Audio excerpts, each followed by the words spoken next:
بيبلغ عدد سكان الكرة الأرضية أكثر من 7 مليار نسمة، بيتحدثوا بأكثر من 7000 لغة، لكن نص هذه اللغات بات مهدد بالانقراض.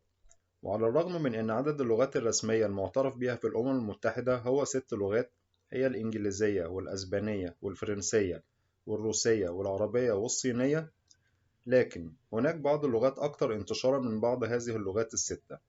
على كل حال، في دراسة متخصصة في علم اللغات بتشير أن اللغات العشرة الأولى الأكثر انتشارا في العالم هي المرتبة ترتيب تصاعدي كالتالي: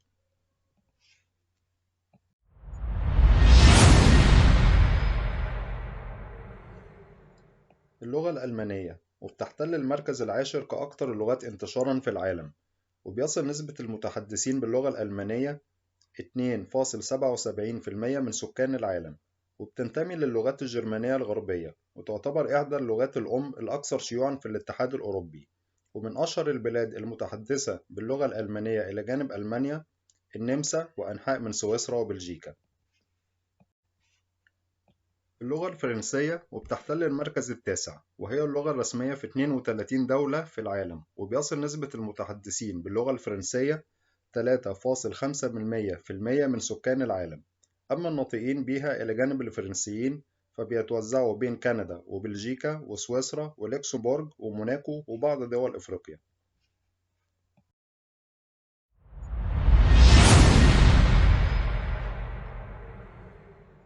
اللغة البنغالية، وبتحتل المركز الثامن، وبيبلغ نسبة المتحدثين بها 3.19% من سكان العالم، منهم حوالي 120 مليون نسمة هم مجموع سكان بنجلاديش، وهي أيضا لغة ولاية البنغال الغربية في الهند، وبتعتبر واحدة من أكثر لغات العالم انتشارا.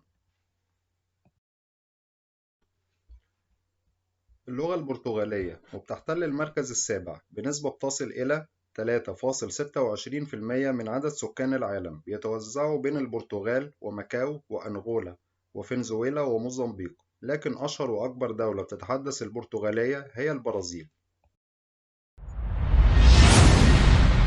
أما في المركز السادس بتأتي اللغة الروسية، وهي أكثر اللغات السلافية انتشارًا وإحدى أكثر لغات العالم انتشارًا، وتبلغ نسبة المتحدثين باللغة الروسية حوالي 3.95%، وبيتوزعوا في بلدان كتيرة من جمهوريات الاتحاد السوفيتي السابق، منها روسيا وبيلاروسيا وكازاخستان وغيرها من الدول.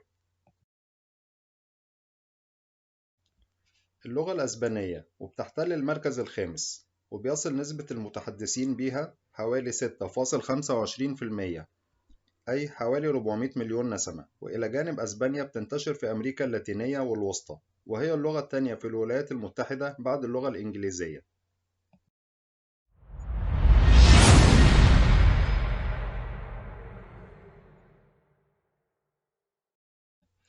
أما عن اللغة العربية فبتحتل المركز الرابع بين أكثر لغات العالم انتشار، ويتحدث بها أكثر من 66 دولة في العالم، منها كل الدول العربية، وبيقدر عدد المتحدثين باللغة العربية حوالي 6.6 من سكان العالم، وأصبحت لغة معتمدة رسميا في الأمم المتحدة في عام 1974. اللغة الهندية بتحتل المركز الثالث بنسبة متحدثين بتصل إلى 11.51% من سكان العالم، وهي لغة الهند الرسمية، وكذلك في جزر فيجي، وبيتحدث بها سكان نيبال ونسبة كبيرة من سكان جنوب أفريقيا ومناطق أخرى من العالم.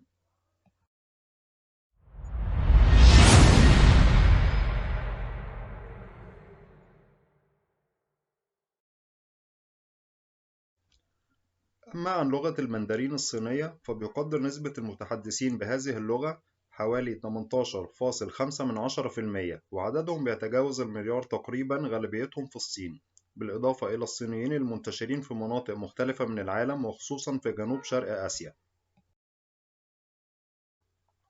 أما عن اللغة الأولى الأكثر انتشارا في العالم فهي اللغة الإنجليزية، وبيقدر عدد المتحدثين باللغة الإنجليزية حوالي 1.8 مليار نسمة، يشكلون حوالي 25% من سكان العالم، وهي اللغة الرسمية للعديد من البلدان، بالإضافة لذلك بيتحدث بها مئات الملايين من البشر كلغة تانية.